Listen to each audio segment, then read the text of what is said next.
What's up, guys? Dylan with Universal Speed Rating here. Now that you've got an awesome and proven training program to start putting athletes into in the off season, I wanted to come and talk about the most common conversation that I have with performance business owners when rolling out a new offer, which is how should they be pricing it? And over my time working with literally hundreds of businesses across the United States, I've come to learn that there's really not one simple answer when determining the pricing of an offer. And as much as I wish I could come to you and say, this is the price point that you should charge for this for your business and your marketplace, I really want to be doing you a service if I did that. So instead, what I would like to do is actually walk you through a framework and some things that I've come to understand when it comes to thinking about how to price an offer that makes sense for you and your business, not just what somebody else told you should price it at. So there's really three things that I want to touch on today. The first thing is what I've come to understand about the role that your marketplace and market demographics actually play when it comes to pricing an offer, and where I see performance business owners kind of go wrong in their thinking about the role that their market demographics are playing. The second thing that I want to touch on is the idea of using an outcome-based framework when thinking about how to price something, as opposed to using what I would call a constraints-based framework when thinking about how to price something. And the third topic that I want to touch on is the idea of thinking in terms of pricing strategy rather than just the actual price point of an offering itself. So starting at the top, the first thing is the role that the market plays when determining your pricing structure. Where I see performance business owners often go wrong with this is that they put too much weight behind the role that the market plays. And what I've come to understand over time is that all your marketplace is doing when determining pricing is just setting what the absolute top end threshold is for you as a business in terms of what you can price an offer at.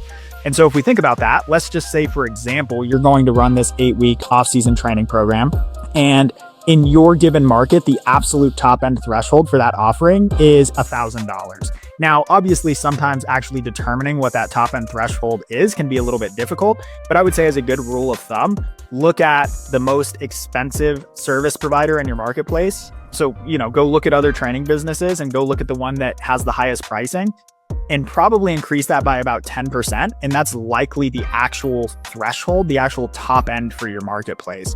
And what I mean by top end is even if you were a 10 out of 10, even if you were the best in terms of the results you were getting, the best at marketing, the best at sales, had the best coaches, people just aren't going to pay any more than $1,000 for this specific offering, no matter how good you are.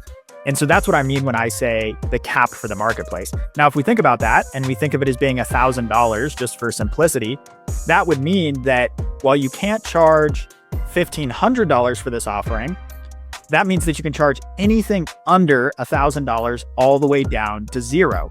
And so anything in that range is actually not going to be determined by the marketplace. It's going to be determined by you as a business and your skill set of delivering a great service, marketing that service, and selling that service. So the difference between you being able to charge $200 or $800 for this offering is really going to come down to you as a business, not the marketplace. All the market is doing is setting the ceiling.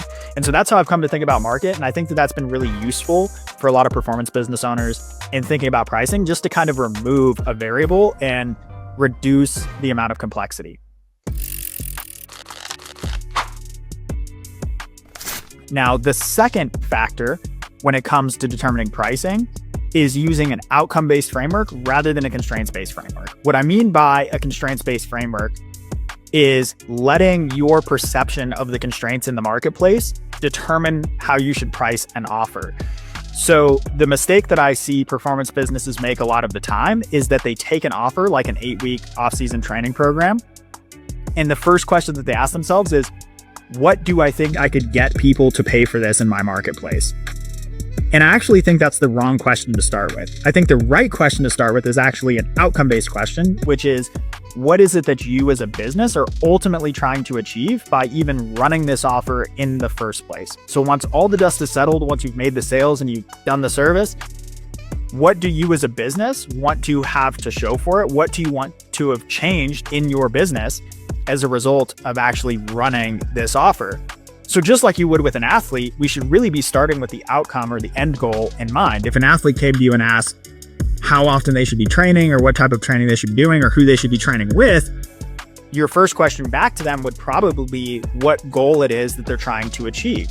And then you would work everything backwards from there in terms of their frequency of training, the type of training, so on and so forth. But I see a lot of performance business owners don't apply that same framework when thinking about how to price out their offerings and their services.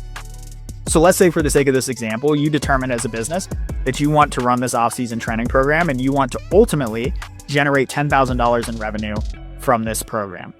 From there, from that end goal, you can work backwards to determine what price points are going to set you up for the highest likelihood of actually achieving that outcome. And this is where we get into the third point, which is the idea of pricing strategies.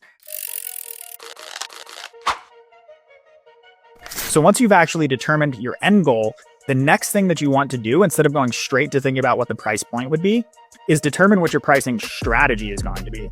And for the sake of keeping this simple, there's basically two pricing strategies.